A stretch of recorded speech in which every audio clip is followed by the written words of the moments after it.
Hi, my name's Jayla. I came home without warning, just showed up one night. And the moment I stepped inside, nothing felt familiar. No one looked surprised. No one saved me a seat. Then I heard it, my sister's scream, from behind a locked door. I called 911. But what they found inside, it wasn't just a bad night. It was years of secrets, of silence wrapped in smiles, of a man who called himself our stepdad but owned every room we breathed in. And the worst part? It wasn't just what he did to her. It was who chose not to see it. How do you come back from that? Or maybe the better question is, how do you survive in a family where the danger lives inside the walls and the ones you love most pretend it's not there? I hadn't planned on coming home that day. Truth be told, I didn't even tell anyone I was coming. After months of silence, unread texts, and calls that went straight to voicemail, I figured showing up would say more than another ignored message ever could. And besides, part of me wanted to see it with my own eyes, see what I'd been replaced with. The Uber dropped me 2 blocks down from the house. I asked the driver to turn off the music. I needed quiet. The air was cool, sharp with the first hints of autumn, and the trees lining our street were shedding their leaves like they, too, were trying to let something go. The porch light was on. That surprised me. My mom never left it on before dark. I stood on the curb for a minute, watching the windows flicker with movement. There were shadows. Laughter. My backpack felt heavier than usual. It wasn't about the weight, it was the silence behind the front door. I hesitated before reaching for my old key. I still had it, even though no one told me whether I should return it. I turned it slowly, and the click it made in the lock echoed louder than I expected. The scent hit first. Garlic bread? Maybe. Definitely something with cheese. Then voices. The low murmur of conversation interrupted by laughter. Tom's, deep and throaty, like a man trying too hard to be charming. When I stepped in, no one turned. The dining table was full. 4 seats taken. My mother, her back to me. Tom, holding court at the head of the table. Isolde, half smiling, eyes low. And a man I didn't recognize, probably one of Tom's friends from work. Plates full, glasses clinking, jokes being passed around like dessert. No one looked up. No pause. Not even when I dropped my bag at the threshold. Finally, Mom turned. Jayla? Her voice didn't sound surprised, just confused, like I'd ruined something. We didn't think you'd come today, she added, reaching for her water glass like that'd make it all more normal. I scanned the table. 4 chairs, no fifth, not even a folded napkin. There was literally no seat at the table. I stood there, one hand still on the strap of my backpack, like some kid forgotten at school pickup. It's fine, I muttered, already feeling my cheeks burn. I'll just grab something later. Tom flashed a smile that made my stomach twist. We can pull up a stool, sweetheart. It's no big deal. No, I'm good, I said, maybe too quickly. Isolde still hadn't looked up. I made my way to the kitchen, pretending to dig through the fridge. I didn't need anything, really. I just couldn't stand in that doorway any longer. I heard Mom whisper something to Tom. He chuckled low. She always had a flair for timing, huh? He said, not bothering to lower his voice. It hit me like a slap, not the words, but how easily they were spoken in front of me. I'd become an outsider in my own home. I stood behind the kitchen counter, watching them from a distance. Mom touched Tom's hand gently. Isolde barely ate, just pushed her food around. The guest laughed at something Tom said. All of them looked comfortable. I felt like someone watching a family movie they were cut out of. When they started cleaning up, I went upstairs. My room, if I could still call it that, looked different. Gone were the purple curtains I picked out when I was 15. Gone were the pictures I'd hung along the edge of the mirror. In their place were beige drapes, a neutral rug, and a made bed that didn't smell like me anymore. The closet was half filled with storage bins. A folded treadmill leaned against the far wall. It wasn't mine anymore. None of it was. I sat on the bed and glanced around, searching for something familiar. On the bookshelf, I spotted something small, metallic, a necklace. I moved closer. It was the necklace I made for Isolde last year. Beads threaded by hand, colors she loved, a charm I bought from an online store that said, "Sisters, always." I remember wrapping it with a handwritten note. She wore it tonight. Only, she had thanked Tom for it. He'd re-gifted it. Or taken credit. I wasn't sure which felt worse. I held it for a moment before placing it back exactly where it had been. What was the point in saying anything? Who would believe me? Who would even care? Back in my room, I curled into the corner of the bed that still felt somewhat mine. My phone lit up with a few texts, from classmates, old friends. Nothing from Mom, nothing from Isolde. I opened a draft message to my friend Marcy and typed, "What if you come home and realize it's not your home anymore?" I didn't hit send. I stared at the ceiling, wondering how something could hurt so much and still feel so quiet.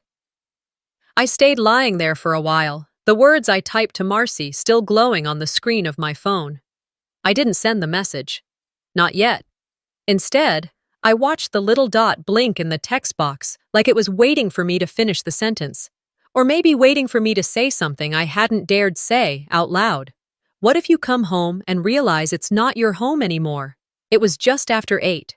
The house had quieted, except for the dishwasher humming downstairs. I needed to stretch my legs, needed to see something, anything, that reminded me I wasn't a ghost floating through my own life. So I left the room and found myself in the hallway, right outside Isolde's door. Her light was still on. I tapped gently. No answer. The door creaked open on its own. She hadn't shut it all the way. She stood there, in front of her dresser, untying her ponytail with one hand while the other held a bottle of lotion. Her eyes flicked up when she noticed me, but only for a second. Then they fell back to the mirror. "Hey," I said, trying to sound casual. "You okay?" Her movements slowed. "Just tired." The words were soft, flat, and her tone was too rehearsed. Like she'd had to say that 100 times before and stopped expecting anyone to question it. I didn't buy it, not even for a second. I stepped a little closer. "You sure? I mean, last year you were texting me all the time. Now I'm back, and it's like you're not even here." Isolde finally turned to face me, but her arms crossed over her stomach like she was holding herself together. "It's been a long day, Jay." Jay.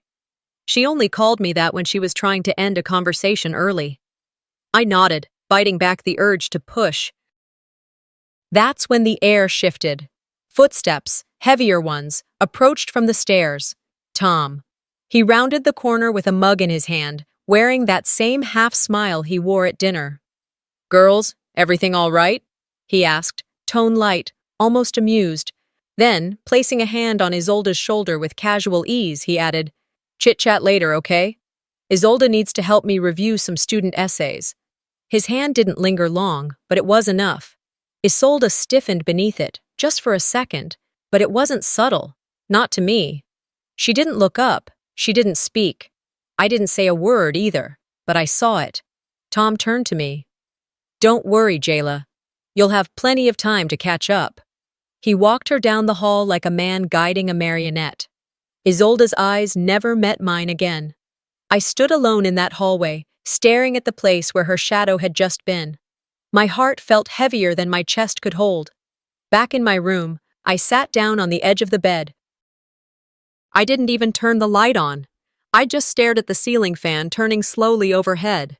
Something about the way she reacted to his touch. It reminded me of something. A memory I had shoved to the back of my mind resurfaced. It was just over a year ago, a Thursday night. I had walked in on Isolde crying in the laundry room, head down, face buried in a towel. I thought maybe it was about her ex. I asked if she was okay. She had looked at me through red eyes and said, "You should just go. You always get to leave." Later that week, Tom had told Mom I needed structure, that my attitude had shifted, that I was beginning to act out. Mom, tired from working back-to-back shifts, didn't argue. I got a brochure for a private boarding school in the mail 3 days later. And just like that, I was gone. Now, lying in this half-stranger's version of my old room, I began to wonder, was I sent away because I asked the wrong question at the wrong time? My phone buzzed next to me. A new email. College update. I didn't open it. Instead, I pulled the comforter around me, tried to settle my breath, and listened to the quiet outside my door.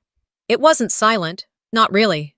There were muffled sounds, a soft bump, maybe someone dropping something, then murmuring, then nothing. I waited. I strained to hear something, anything, but the quiet that followed was thick, heavy, like the air had turned to syrup. I grabbed my phone and typed out a message to Isolde. "You good?" I waited. No response. I clicked the phone off and stared at the black screen. The fan turned above me. The light under my door flickered as someone moved past in the hall. Then quiet again. Something in my chest tightened. This wasn't tired. This wasn't homework. This wasn't just me overthinking. It was fear. Real and breathing and right outside my door. I pulled the comforter tighter around me, heart drumming louder than I wanted to admit. And somewhere deep inside, the realization began to settle. I hadn't just come home to visit. I'd walked into a house full of people pretending everything was fine, while something inside these walls was deeply, horribly wrong. 2 nights later, I found myself once again wide awake, staring at the ceiling fan rotating slowly above me. That thing had become the only constant since I came back, the only movement in this house that didn't feel calculated. I tried closing my eyes, but the silence was too loud, and not the peaceful kind. This was the sort of quiet that felt like it had something to hide. I sat up in bed, glancing at the time, 12:16 a.m. The house was dead still, but the memory of Isolde flinching under Tom's hand wouldn't leave me alone. It looped in my mind like a scene I wished I'd paused on, studied longer. Every part of me knew something was off. The way her eyes dulled, the way she avoided me. I shifted under the sheets, hoping a change in position might ease the tension gripping my chest. It didn't. Instead, I started listening more intently, to the walls, to the floorboards, to the small creaks that always come with a house this age. Then I heard it. A noise, short, sharp, muffled. Not loud, but unmistakably human. I sat up straighter. My heart jumped ahead of my thoughts. Then came the sound that shattered whatever normalcy was left, an abrupt, cut-off scream. It wasn't the kind you hear in movies, full-throated and cinematic. This was low, guttural, like someone trying not to scream but unable to hold it back, like pain had broken through the dam of silence. I threw off the blanket and ran toward the hallway. Tom's door was closed. Light bled out from underneath, flickering just slightly like someone was pacing inside. I knocked once, hard. "Isolde?" No answer. I knocked again, louder. "Isolde, it's me." Still silence. I tried the doorknob, locked. I didn't think. I just started pounding. "Open the door! Tom, open this door right now!" Something thudded against the wall. Then another noise, softer, like crying. That's when I stopped knocking and grabbed my phone. My fingers were trembling so bad I hit the emergency call screen twice before I finally got it right. 911, what's your emergency? My name is Jayla Maddox. I think my sister's being hurt by my stepdad. Please, just send someone. It's urgent. Can you give us your address, ma'am? I did. Is anyone in immediate danger? Yes, I said. I think she is. Please just get here. I hung up and returned to the door, pressing my ear against it. I couldn't hear anything now. Seconds passed, then minutes. The silence came back, but this time it felt like it was mocking me. Then sirens. They didn't wail loudly, just that initial far-off echo getting closer. My knees weakened in relief, but I didn't step away. I stayed there, guarding that door like it held everything I didn't know how to name. The front door opened downstairs. Voices called out. Footsteps rushed up. Then, Tom opened the door. He looked completely composed, shirt tucked in, hair slightly mussed but not in a suspicious way. He wore a look of mild concern, like someone who had been inconvenienced but wanted to stay polite. Is everything okay, sweetie? He asked, like I was the one overreacting. Behind him, Isolde sat on the floor, legs drawn to her chest. Her face was blotchy, eyes red. Her sweater, torn at the neckline, hung off one shoulder. She didn't speak, didn't move. Two officers stepped past Tom before he could say another word. "Sir, step back, please." Tom complied, hands raised, doing his best model citizen impression. One of the officers, a woman, knelt beside Isolde. "Are you all right, honey?" Isolde's lips moved, but I couldn't hear her. Her voice had dropped to a whisper. The second officer pulled Tom aside. He began his usual routine. I recognized it from when he spoke to neighbors, teachers, even Mom, calm, polished, sympathetic. "There's been a misunderstanding," he said. "She slipped. I told her to lie down while I got ice. But it didn't match what I saw. What I heard." They brought Isolde downstairs. One of the paramedics wrapped a blanket around her shoulders. Another guided her outside. She didn't look back.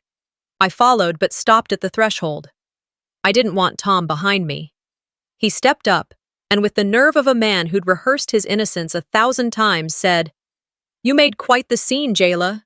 Are you sure this is the kind of attention you want?" I turned to him. My voice didn't shake. "You're not going to get away with this." He smiled. "You think they haven't tried this before?" Then he walked away, cool as ever, to give his statement. Back inside, the living room was still. Mom sat on the couch, arms crossed tightly. She hadn't spoken a word since the cops arrived. I waited for her to say something. Anything. Finally, she stood. "This is a mess," she muttered, heading for the stairs. "That's all you have to say?" I asked, incredulous. "Your daughter was crying on the floor." "She said she slipped," Mom snapped. "And maybe if you hadn't been so dramatic." I cut her off. "She didn't slip, Mom." She turned, but I wasn't done. She flinched when he touched her. She thanked him for a necklace I gave her. She looked terrified. Mom just shook her head. "You've been gone a long time, Jayla. You don't know what this family's been through." She walked away. I spent the rest of the night pacing, thinking, playing the scream over in my mind, the click of the lock, the look in Isolde's eyes. At 4 a.m., I heard a knock on my door. Soft. Barely there. I opened it. Isolde stood there in pajamas, hair pulled back, eyes still raw. Her voice cracked when she spoke. "Why now, Jayla?" I didn't know what to say. She looked at me like someone asking for permission to be angry. "Why didn't you come home sooner?" I didn't answer her. I didn't even breathe. Isolde's words, soft, brittle, hung between us in the hallway like a cracked mirror I wasn't ready to look into. "Why didn't you come home sooner?" I wanted to tell her that I tried, that I wrote, that I called, that every time I thought of stepping back through that door, it felt like I was walking into a trap I couldn't name. But I didn't say any of that, because what did it matter now? She stood there for a few more seconds, then turned and walked back to her room, closing the door without a sound. By morning, the air had turned heavy, like the walls themselves were holding their breath. I went downstairs barefoot, trying to ease the weight in my chest, and found the kitchen already alive with the scent of eggs and toast. Mom stood at the stove, humming like it was any other morning, like last night didn't just happen. Tom wasn't there. Isolde's bedroom door had remained closed since before sunrise. Mom didn't look at me when I entered. She just pointed to the counter. "Coffee's fresh." I poured a cup, hands steady out of spite. "He's not here?" "No," she said, flipping a pancake. "He went to the station this morning to give a statement. Voluntarily." I leaned against the fridge. "They had a reason to show up, Mom. You heard her. You saw her face." Mom turned around, spatula in hand, her eyes sharp and cold. "What I saw was you banging on a locked door in the middle of the night, accusing your stepfather of God knows what in front of the neighbors and 2 police officers. You embarrassed us." "Embarrassed us?" I repeated, nearly choking on the words. She was on the floor, shaking. Her shirt was torn. "That's not a misunderstanding." "She said she slipped." "No," I said, voice rising. "That's what he told her to say, and you're eating it up like it's gospel." Mom stared at me, her jaw tight. "Do you have any idea what you've done? You're trying to destroy this family." The sentence hit like a slap. "No," I said, shaking my head slowly. "He already did that. I'm just the one who finally called it out." She didn't respond. She just turned back to the stove. An hour later, I got a call from Officer Quinn, asking me to come down and give a formal statement. They'd already spoken with Tom and my mother. I didn't ask if Isolde had gone. I didn't need to. The drive to the station felt like floating through fog. Everything outside the car looked too normal. Joggers, school buses, someone walking a dog. As if the world had no idea how ugly the inside of my house had become. At the station, the officer took my report with a calm professionalism that didn't match the chaos inside me. I told them everything. What I saw, what I heard, what Isolde whispered. I didn't embellish. I didn't dramatize. I just told the truth. When I was done, the officer nodded and handed me a tissue I hadn't asked for. In the lobby, I caught a glimpse of Tom talking to another officer. His back was straight, his hands folded, his tone friendly. If I hadn't known better, I'd think he was giving a lecture at a PTA meeting. I didn't approach him. I didn't have to. I knew what his version would be. My stepdaughter has a history of emotional instability. She's always been dramatic. That's what he'd say. And they'd nod. And maybe, just maybe, some of them would believe him. I returned home to a house that no longer pretended. Mom sat in the living room, arms crossed, eyes glued to some talk show that buzzed just loud enough to drown out conversation. I passed her without speaking. Upstairs, I found my room the same way I left it. Sterile, impersonal. The bins in the closet looked more at home here than I did. I sat on the bed and stared at my suitcase. I'd never unpacked. Mom knocked once, then opened the door without waiting. "You should have asked before coming back." I turned slowly. "Excuse me? This is my house, Jayla. You can't just barge in after all this time, stir everything up, then expect us to— What? Start over?" I stood. "You're right. It is your house. But don't pretend like I left because I wanted to." She folded her arms. "You're twisting everything." "No, I'm finally seeing it straight." She left without closing the door. Later that night, I opened my journal. The pages were mostly empty. A few half-started entries from months ago, scribbled thoughts I didn't finish. I wrote, in bold, clear letters, "They want me to disappear, but I won't." Downstairs, the door opened. Tom was back. I waited a moment, then went down. He stood by the counter, a glass of water in his hand, like it was his kitchen and I was just visiting. "You think this is over?" he asked, not turning around. I didn't answer. He turned, smirking. "You're playing a dangerous game, Jayla. Be careful who you cross." I stepped closer. "You can fool her. You won't fool me." He leaned in slightly, his smile colder than I'd ever seen. "You'll regret this, little girl." I met his eyes. "Not as much as you will." He walked away after saying it, like he hadn't just threatened me in my own kitchen, like "you'll regret this, little girl" was just another line from a parent trying to teach discipline. I didn't flinch, not while he was looking, not even when the door clicked behind him. But I felt it later, in the weight that settled into my stomach, in the ache that clung to my hands long after I'd curled them into fists and let them go. 2 days passed without anyone addressing the night that cracked this house open. Mom stopped making full meals. The refrigerator was filled with leftovers no one touched. We passed each other like strangers in a rental home. Isolde's door didn't open once. I knocked once the morning after, lightly. No answer. Knocked again that night.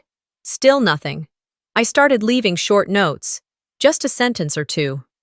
"I'm here. I'm sorry. Are you okay?" None came back. And still, no noise, no light under her door. Just a sealed silence. The third day, I was cleaning up laundry that somehow still fell to me when I noticed her bed didn't look made. Not just messy, but uncharacteristically rumpled, like she'd either been sleeping in her clothes or hadn't moved at all.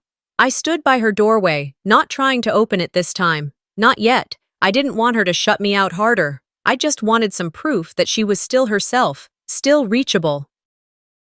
That's when I noticed the corner of something poking out from under her mattress. A tiny edge of a worn spiral notebook. The cardboard faded, one corner chewed from time or stress. It looked like the kind of journal she used to keep in middle school, full of bad poems and drawings of girls with long limbs and shadows for eyes. I hesitated, then reached for it. The first few pages were torn out. The next ones were covered in frantic writing, most of it scribbled over, sentences half finished, but one entry caught me. Night. Locked. Couldn't breathe. He said not to tell. Told me to pretend. The words blurred in places. A few letters smudged like tears or sweat had hit the page before the ink dried. My hands trembled as I closed it. I held it for a few seconds more, then walked back to my room. I sat on my bed, placed the notebook beside the necklace I gave her, the one Tom took credit for. That necklace had become something like an altar. A place to put all the things I wasn't ready to say out loud. Later that day, I brought the notebook to the police station. Officer Quinn met me at the side entrance and took me into her office without any small talk. I found this in my sister's room, I said, handing it over. I don't think she meant for me to see it, but I couldn't ignore it. She nodded slowly, flipping through a few pages. Her face stayed calm, professional, but her knuckles tightened around the spine of the book. I appreciate you bringing this, she said. We'll log it as evidence.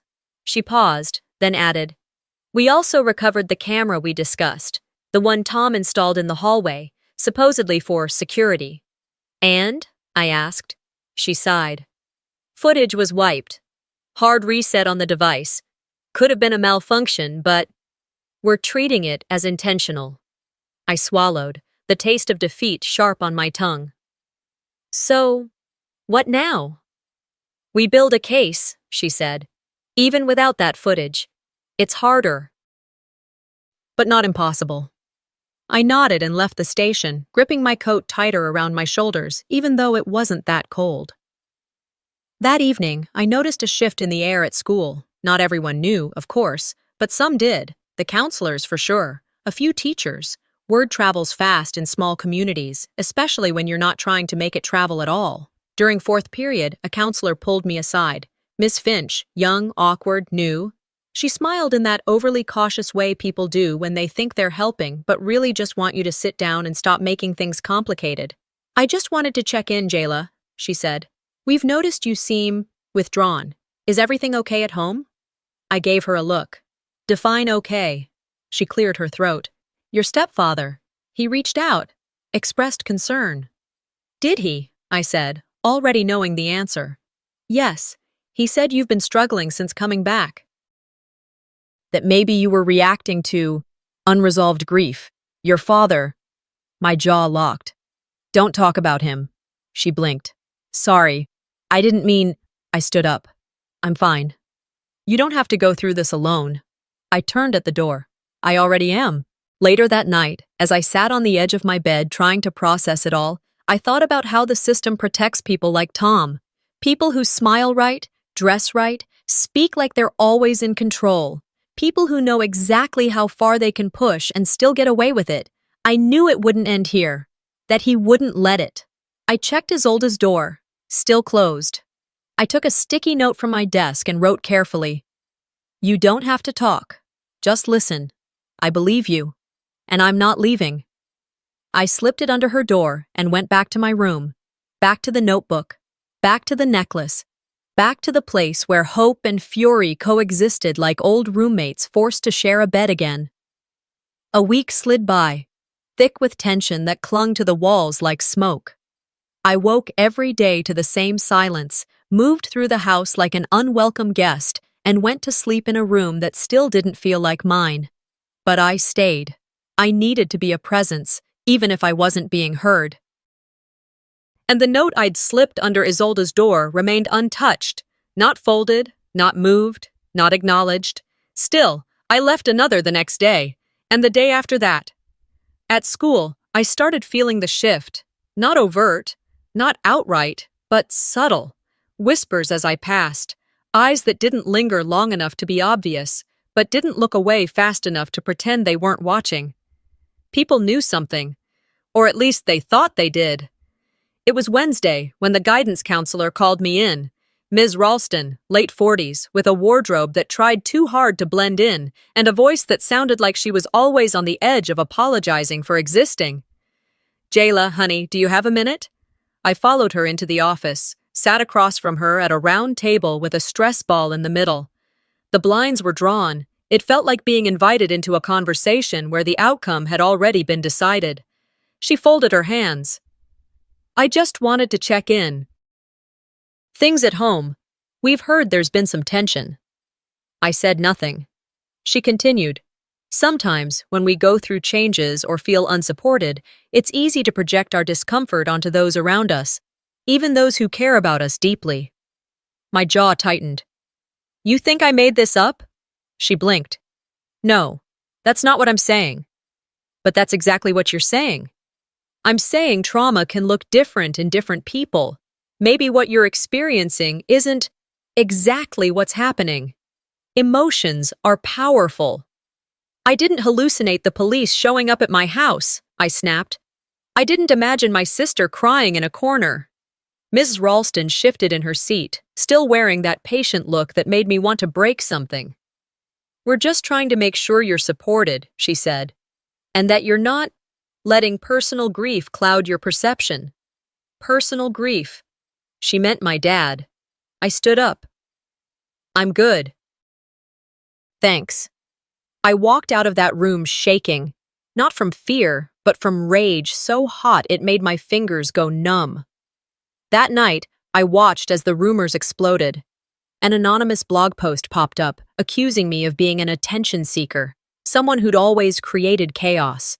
It listed out moments from my past completely twisted, how I used to get into arguments with teachers, how I'd once slapped a kid for making fun of Isolde in 8th grade. None of the context, just ammunition. I didn't respond. Instead, I sat at my desk, opened my laptop, and hit record. I didn't rehearse. I didn't write a script.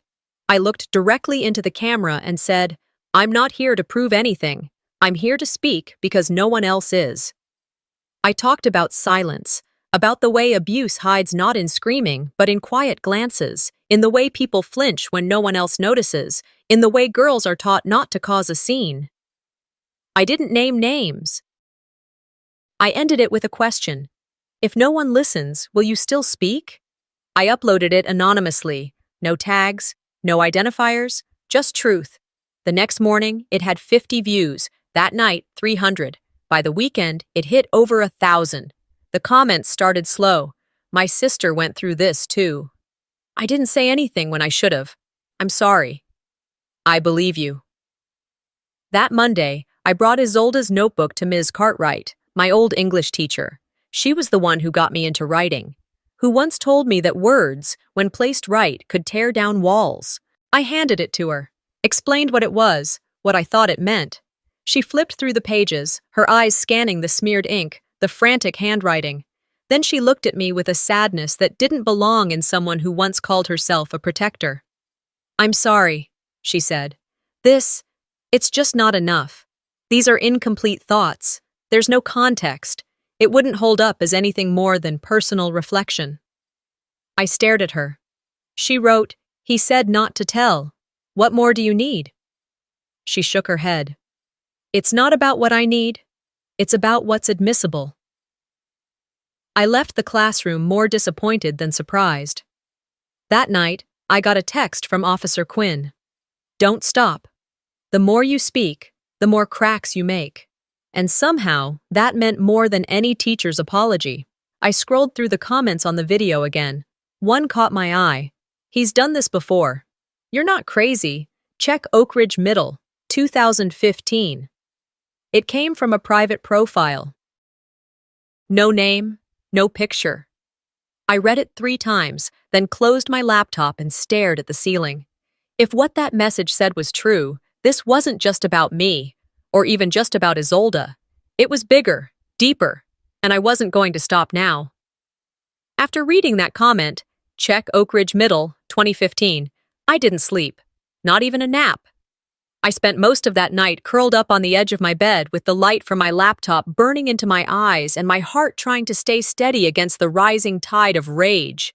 Morning came like it was trying to apologize for what the night uncovered. I didn't wait for breakfast or for Mom to make her usual circuit of ignoring me. Instead, I opened my laptop again, this time with a clear direction. I started digging. Oak Ridge Middle had a community page, old newsletters, district notes, teacher accolades. the kind of bureaucratic fluff no one ever reads. But hidden in the November 2015 bulletin was a quiet line under the Staff Transitions section. Mr. Tom Maddox will be departing Oak Ridge to pursue new opportunities closer to home. We thank him for his service. That alone wasn't a red flag, but it was the timing that got me. I opened another tab and started searching local parent forums, archived Reddit threads, even the school's Yelp page. That's where I found it. A comment from a parent dated 2 days before the newsletter's release. My daughter's uncomfortable around her science teacher, says he makes weird jokes and stands too close. Other girls have said the same. Not sure what to do. He's so well liked. I clicked deeper. Another comment followed, weeks later. Teacher gone. No investigation, just gone. Nobody wants to say why. My hands curled into fists. It wasn't just us. That afternoon, I checked my inbox and found a message from a name I didn't recognize. Caden Rowe. The subject line just said, I should have said something then. Inside the message, it read, I was at Oak Ridge in 2015. I was one of Tom's tutoring kids. I saw Isolde once. She was crying in the hall after a meeting with him. I didn't ask. I didn't want to get involved. That silence helped him. I won't be silent again. I stared at those words, letting them wash over me. I messaged him back. We agreed to talk the next day, and when we did, I didn't have to pull a single word out of him. He confessed what he remembered clearly, the way Tom would compliment girls on their mature posture, the subtle touches passed off as encouragement, the jokes that weren't appropriate no matter how you spun them. Back then, I thought if no one else was saying anything, maybe I was overreacting, he told me. Now I know. That's what he counts on. That night at dinner, I tried to bring it up to Mom. I found something, I said, pushing my plate away untouched. She didn't look up from her phone. About Oak Ridge Middle, I continued. Back in 2015. There were girls. He left quietly. Her fingers stopped moving. She looked at me for the first time all week. You've been snooping again. I'm not snooping. I'm connecting dots you refuse to see. She stood up so fast her chair scraped the floor. You are digging for drama, Jayla. You don't care about this family. You never have. You just want to burn everything down so you can feel important. I stood too, slower. You're mad because I'm doing what you should have done. Protected her. Her mouth opened like she was going to argue, then closed again. Behind me, Tom stepped into the room. You're making enemies you can't see, he said, voice smooth. Good, I shot back. Let them come into the light. He didn't answer. He didn't have to. The next day, I requested to speak at the school board meeting. They were holding it virtually, streaming live for the community. I told them I had information that concerned a former educator who now worked within the Fort Collins district. They granted me 5 minutes. I spent the day preparing, not just with facts, but with focus. I printed screenshots of the Oak Ridge comments, Caden's written statement, even the official staff bulletin. I had my words ready, not scripted, but solid. When the meeting started, I logged in early, checked the video and mic twice. My heart beat in my ears, but I knew I had to stay steady. When it was my turn, I began, My name is Jayla Maddox. I'm a student at Fort Collins High School, and I have something to share about a man who should not be near children. I was 3 minutes in, just about to bring up the Oak Ridge Parent Forum posts, when the screen went black. The stream froze. On my end, everything looked fine. But I checked the YouTube link on my phone. It was down. Video unavailable, it said. I refreshed. Nothing. Within seconds, my connection to the board meeting platform dropped completely. My phone lit up with texts. Did it cut out? Was that intentional? Jayla, you okay? I stared at the screen. My hands had gone cold. 10 minutes later, Officer Quinn called. I saw what happened, she said. Your stream was tampered with. By who? We don't know yet, but we may have something. I sat down, pressing the phone closer to my ear. You remember that smart speaker in your living room? She said. Yeah. It uploads backups. My breath caught. We found audio. It was a gray morning, the kind that hangs low over the city like a warning no one wants to say out loud. We arrived at the courthouse just after 8. Isolde sat beside me in the back of Officer Quinn's car, her hands tucked under her thighs, eyes locked on the blur of buildings passing outside. She hadn't said a word since we left the house. Neither had I. In the front seat, Quinn made a few quiet calls, confirming our arrival time and reminding someone, maybe a clerk or the prosecutor, to prepare the file. We found audio. Those words echoed in my head. The night before, Quinn had told me the smart speaker in our living room, an afterthought purchase Mom once made on Black Friday, had been auto-saving short clips to cloud storage. One of those clips captured a piece of what happened that night. Not everything, but enough. Inside the courthouse, everything smelled sterile, coffee, dust, worry. It clung to the walls, clung to our clothes. A bailiff led us to a holding room while proceedings wrapped up from a previous case. "Are you ready?" I asked Isolde, my voice barely above a whisper. She didn't look at me, just nodded once. The door opened 20 minutes later. We were called into the courtroom. I thought I'd feel nervous, or sick, or something more dramatic. But when I walked down the aisle of pew-like benches and saw Tom sitting there in his pale gray suit, calm as ever, I didn't feel fear. I felt clarity. He turned, caught my gaze, and smiled, like none of this was real. Like I was a child playing courtroom and he was humoring me. The prosecutor stood, introduced the evidence, and then Officer Quinn walked up to the bench and presented the audio. A bailiff pressed play. It started with muffled movement, furniture creaking, a thump, then his voice. "You'll shut your mouth if you know what's good for you." Silence. Then Isolde's voice, small, cracked, broken. "Please, stop." The courtroom went still. No papers shuffled, no one whispered. Even the judge leaned slightly forward, his expression unreadable. The audio ended. Tom didn't move. Quinn stepped back. I turned to Isolde, who was staring down at her lap. Her hands trembled. But slowly, she stood. "Miss Maddox," the judge said, "you may speak." She stepped toward the center, her voice quiet at first.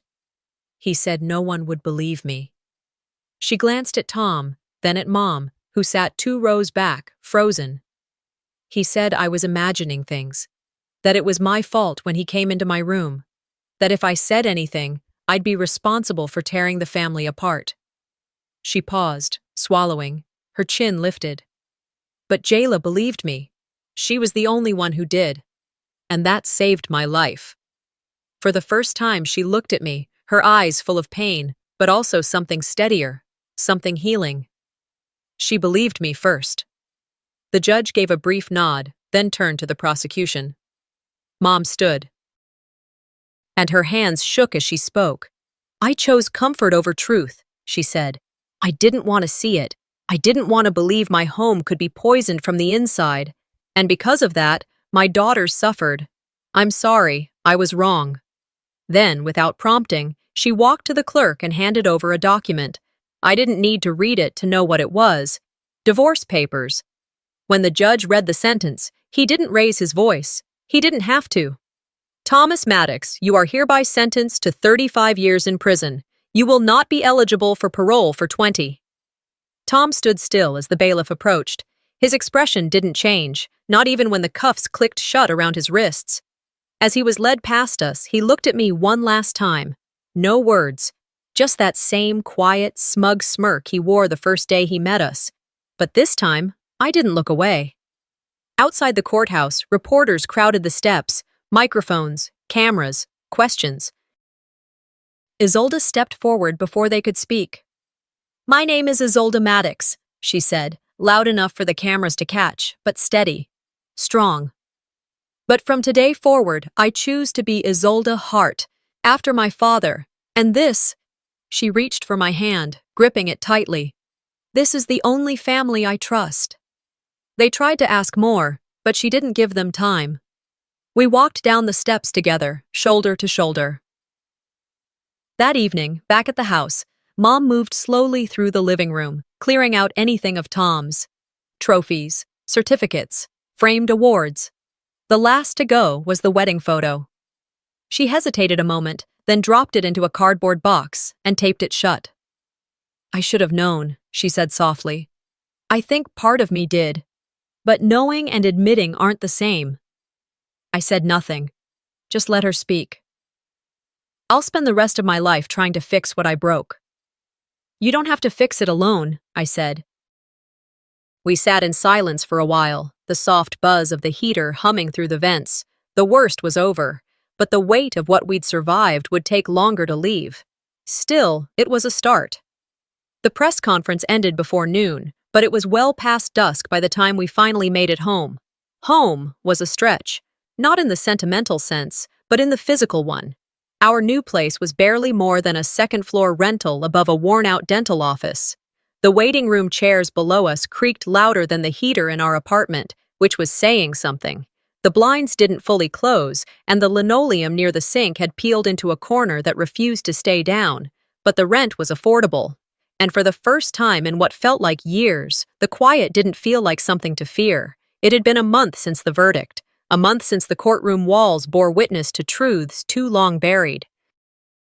A month since the world had finally stopped pretending not to see. Since names were spoken out loud that had lived in whispers. Since I stood at a microphone with trembling hands and a steady voice and said what needed saying. And now, here we were. Still standing. The days since then had passed in the kind of fragile rhythm that defines early recovery.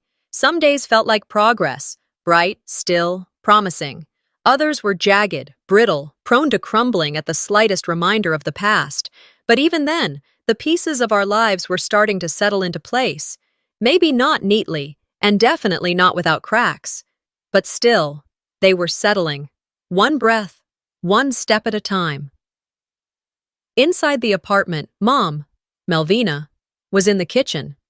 Not rushing, not pacing, not trying to outrun a nervous system on fire. She moved like a person who finally had room to slow down.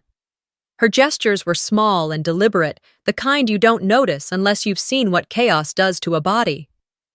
She placed 3 mismatched mugs on the table, all of them filled with that cheap, syrupy, hot chocolate mix she used to keep in bulk when Isolde and I were little. We used to beg for it in winter, pretending it was a magic potion that made snow fall faster. Back when winter still meant something magical, back before everything fractured. Tonight, there were no illusions, no forced smiles, no pretending. But for once, we didn't need to pretend. On the wall above the couch, I'd hung a small wooden frame earlier that week. Inside, it was a note from Dad. Not the polished kind someone writes for a special occasion, but one of his offhand messages, scrawled on lined notebook paper in blue ink. I'd found it in a drawer after he died, folded so many times the paper threatened to split. "You see what others won't. Never forget that." He wrote it when I was 10. After I told him what I saw, the neighbor kicking his dog when no one else was watching. Everyone else had dismissed it, brushed it off. Maybe the dog was being aggressive. You probably misunderstood. But not Dad. He believed me without question, and that belief became a seed I carried, even when it felt like everything else had been stripped away. Isolde sat beside me on the floor, her back against the couch, legs curled up beneath her like she used to when we were kids watching late-night cartoons. She hadn't said much since court, but she was here, every day, with her presence, her silence, her stillness, and that was enough. Melvina dried her hands on a dish towel and suddenly said, "We should get a tree." Isolde opened one eye. "You hate trees." "I hated his trees," Mom clarified. "Those plastic ones with color-coded branches and lights that always blinked at different speeds. They looked like department store displays. No soul." She paused. "I miss the real ones. The smell, the mess, the frustration of untangling lights that somehow tied themselves into knots every year." "I can get one," I offered. "There's probably a lot left. It's already mid-December." "So?" she said, shrugging. "It's not about the calendar anymore." We didn't get the tree that night. We didn't bake sugar cookies or hang ornaments. There was no festive garland or holiday movie marathons, but we lit a candle. We put on an old record, something scratchy and slow that filled the space with warmth. We didn't talk much. We didn't need to. A holiday with no glitter, no guests, no expectations, but full of presence. And somehow, it was more than enough. A few nights later, winter settled deeper into the neighborhood. The air turned brittle, laced with the faint smell of wood smoke and pine. I woke up at 3 o'clock a.m., not from a nightmare, not from any loud sound, just woke. My chest was tight, the kind of tight that no breath could quite fix. I crept into the kitchen for water. The floor was cold under my socks. Isolde's door was closed and locked. She always locked it. Not because she was afraid of us. It wasn't fear anymore. It was routine. A way of claiming control, of creating a boundary. I respected it. In the living room, I saw Mom asleep on the couch, curled up like a question mark, her face streaked with dried tears. She didn't know I was there, and I didn't wake her. I just stood there for a moment, letting the stillness wrap around us both. Then I turned and went back to bed. Healing isn't a straight line. Everyone says that, but few understand what it really means. It means some days are steady, others sting. It means feeling joy, then guilt for the joy. It means crying in the shower even after the court date is over. It means laughing at a meme and wondering if you're allowed to feel light again. It means watching someone else sleep through their pain and knowing you can't take it away. The next morning, I checked my email and found a name I hadn't expected. Caden. The subject line was blank, but inside was a message I didn't know I needed. Jayla, I watched the press conference. I know I never said this before, but thank you for being louder than my fear. You didn't just help your sister, you helped me find my voice too. I joined a local survivor group. I've started speaking to students. Small stuff, but it matters. One kid asked me if people will ever stop blaming victims. I told him the truth. Not always, but someone has to speak anyway. You reminded me that it counts. It always counts. I didn't cry. I didn't need to. That message was the kind of breath you don't realize you've been holding until it finally leaves you. It didn't erase the past, but it marked something new, something forward. A few days later, I walked to the Fort Collins Community Center and signed up to volunteer for their winter clothing drive. Just a few hours a week. Nothing major. The sign-up sheet asked for an emergency contact. I paused. Then, for the first time in years, I didn't hesitate. I wrote, Isolde Hart. And underneath, without thinking, almost instinctively, I added, Sibling of Isolde Hart. 2 simple lines. Just ink on a form. But to me, it meant everything. We weren't healed. We weren't fixed. Life hadn't snapped back like a rubber band to the way it used to be. But we weren't surviving anymore either. We were living together. And for now, that was enough. Sometimes the hardest truths are the ones buried right inside our own homes, masked by routine, hidden by silence, and ignored by the people we expect to protect us. Jayla's story isn't just about justice, it's about listening when it's uncomfortable and standing up when no one else will. Have you ever questioned the stories your family tells, or felt like the only one who saw what others refused to see? If this story moved you, don't forget to like, share, and subscribe for more real-life inspired stories, just like this one. We have more coming, stories of courage, truth, and the quiet strength it takes to speak up.